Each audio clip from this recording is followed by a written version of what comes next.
Stress in childhood and adulthood have combined impact on hormones and health. The primary article that I looked at for this week was the dual impact of early and concurrent life stress on adults' diurnal cortisol patterns, a prospective study. Background information includes that in most people, basal cortisol levels are higher in the morning, peaking around 30 to 45 minutes after waking up. After this, the levels slowly decline throughout the rest of the day, with the exception of a slight increase around midday. However, chronic stress can lead to dysregulations in this pattern. Specifically, these individuals usually produce flat cortisol slopes throughout the day.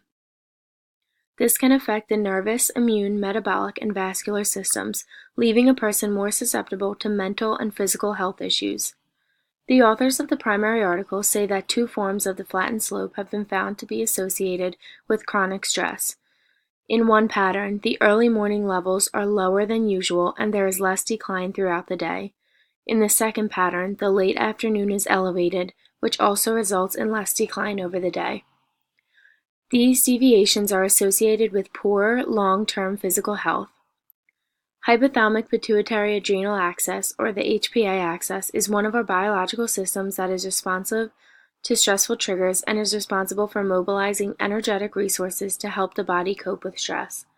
3 models were proposed to look at how early stress exposure affects diurnal HPA functioning in adulthood, including the cumulative model, which assumes that the total amount of stress experienced across life is the main cause of HPA axis dysregulation, the biological embedding model, which assumes that stress experienced during certain sensitive periods influences the HPA axis, and finally the sensitization model, which assumes that stress in early life is what calibrates HPA functioning and how the HPA responds to stressful experiences later in life.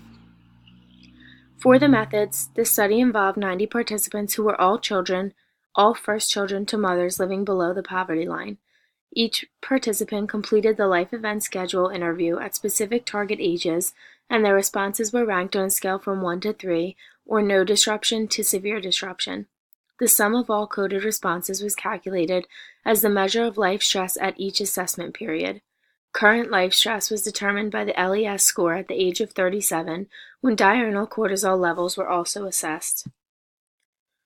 While the researchers did not find support for the cumulative or biological models, they did for the sensitization model.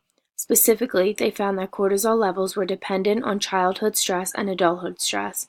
Participants who experienced low levels of stress in childhood showed similar patterns regardless of current stress in adulthood.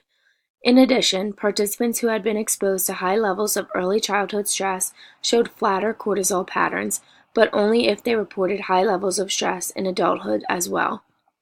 This suggests that early childhood may be a sensitive time period in which stress can promote effects that last into adulthood.